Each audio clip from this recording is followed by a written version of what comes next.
Tech smart friends. KCT 2024 updating ಆಗುತ್ತಾ friends. Just ಒಂದು breaking news ಬರ್ತಾ ಇದೆ. ಇದೇನೆಂದರೆ ಉನ್ನತ ಶಿಕ್ಷಣ ಇಲಾಖೆ ಕಡೆಯಿಂದ ಒಂದು ನಿರ್ಧಾರ ತಗೊಂಡಿರಂತ ಎಲ್ಲ ನ್ಯೂಸ್ ಚಾನಲ್ಗಳು ಬರ್ತಾ ಇದೆ. ಏನಂದರೆ ಔಟ್ ಆಫ್ ಸಿಲೆಬಸ್ ಕ್ವಶನ್ಸ್ ಏನು ತೆಗೆದಿಲ್ಲ ಅವ್ನು ಬಿಟ್ಟು ರಿಮೈನಿಂಗ್ ಕ್ಯಾಲ್ಕುಲೇಟ್ ಮಾಡ್ತಾರಂತ ಬರ್ತಾ ಇದೆ. ಆಮೇಲೆ ಯಾವ್ದು ತಪ್ಪು ಕ್ವಶನ್ ಇದೆಯಲ್ಲ ಅದನ್ನಷ್ಟೇ ಗ್ರೇಸ್ ಮಾರ್ಕ್ಸ್ ಕೊಡ್ತಾರಂತ ಹೇಳಿದ್ದಾರೆ. ಅಂದರೆ ಪ್ರಿಂಟಿಂಗ್ ಮಿಸ್ಟೇಕ್ ರಾಂಗ್ ಕ್ವಶನ್ ಕೇಳಿರ್ತಲ್ಲ ಅದನ್ನ ನಿಮಗೆ ಗ್ರೇಸ್ ಮಾರ್ಕ್ಸ್ ಕೊಡ್ತಾರಂತೆ. ಮಿಕ್ಕಿದ್ದು ಯಾವ ರೀತಿ ಕ್ಯಾಲ್ಕುಲೇಟ್ ಮಾಡ್ತಾರೆ ಅಂದರೆ ನಿಮ್ಮದು ಔಟ್ ಆಫ್ ಸಿಲೆಬಸ್ ಕ್ವಶನ್ಸ್ ಏನು ಬಿಟ್ಟು ರಿಮೈನಿಂಗ್ ಕ್ಯಾಲ್ಕುಲೇಟ್ ಮಾಡ್ತಾರಂತ ಈಗ ನ್ಯೂಸ್ ಚಾನಲ್ ಕೂಡ ಬರ್ತಾ ಇದೆ.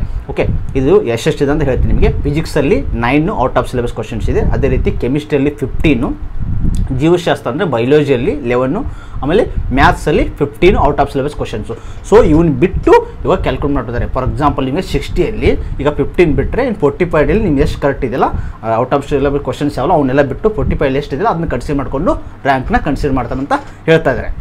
ಓಕೆ, ಇವಾಗ ಫ್ರೆಂಡ್ಸ್ ಇದು ನಿರ್ಧಾರ ಕರೆಕ್ಟ್ ಇಲ್ಲ ಅಂತ ಕಮೆಂಟ್ ಮಾಡಿ ತಿಳಿಸಿ. ಇವಾಗೆಲ್ಲ ನ್ಯೂಸ್ ಚಾನಲ್ ಕೊಟ್ಟು ಬರ್ತಾ ಇದೆ. KE ವೆಬ್ಸೈಟಲ್ಲಿ ಆದಷ್ಟು ಬೇಗ ಬರ್ತೈತೆ ಅನ್ಕೋತೀನಿ. ಸೊ ಈಗ ನಿಮ್ಮ ಪ್ರಕಾರ ರೀ ಎಕ್ಸಾಮ್ ಅಂತೂ ನಡೆಯಲ್ಲ ಅಂತ ಹೇಳಿದ್ದಾರೆ. ಇವಾಗ ಕ್ಲಾರಿಟಿ ಕೊಟ್ಟಿದ್ದಾರೆ. ಇವಾಗ ಇದೇ ಔಟ್ ಆಫ್ ಸಿಲೆಬಸ್ ಕ್ವಶನ್ ಬಿಟ್ಟು ರಿಮೈನಿಂಗ್ ಕ್ಯಾಲ್ಕುಲೇಟ್ ಮಾಡ್ತಾರೆ. ಆದರೆ ಇದು ಪ್ರಾಬ್ಲಮ್ ಏನಂದರೆ ಈ ಫಾರ್ ಎಕ್ಸಾಂಪಲ್ ಎಷ್ಟು ಟೈಮ್ ವೇಸ್ಟ್ ಮಾಡಿರ್ತಾರೆ. ಔಟ್ ಆಫ್ ಸಿಲೆಬಸ್ ಕ್ವಶನ್ ಕೊಟ್ಟಿರ್ತಾರೆ, ಅದನ್ನು ಬಿಡ್ಸೋಕೆ ಎಷ್ಟೋ ಜನ ಸ್ಟೂಡೆಂಟ್ ಟೈಮ್ ವೇಸ್ಟ್ ಮಾಡಿರ್ತಾರೆ. ಅದನ್ನು ಬಿಟ್ಟು ಬೇರೆ ಬರೋದೆಲ್ಲ ಕ್ವಶನ್ಸು ಬಿಟ್ಟಿರ್ತಾರೆ. ಸೊ ಇದೊಂದು ಬರುತ್ತೆ. ಇವಾಗ ನೆಕ್ಸ್ಟ್ ಏನು ಮಾಡ್ತಾರೆ ಸ್ಟೂಡೆಂಟ್ಸು ಗೊತ್ತಿಲ್ಲ. ಕಮೆಂಟ್ ಮಾಡಿ ತಿಳಿಸಿ ಫ್ರೆಂಡ್ಸ್, ನಿಮ್ಗೆ ಏನು ಅನಿಸುತ್ತೆ ಈ ನಿರ್ಧಾರನ. ಓಕೆ, ಸೊ ಇದೇ ರೀತಿ ಕ್ವಿಕ್ ಆಮೇಲೆ ರಿಸಲ್ಟ್ ಬಗ್ಗೆ CET ರಿಸಲ್ಟು ಮೇ ಲಾಸ್ಟ್ ವೀಕಲ್ಲಿ ಬಿಡ್ತಾರಂತ ಹೇಳಿದಾರಂತೆ.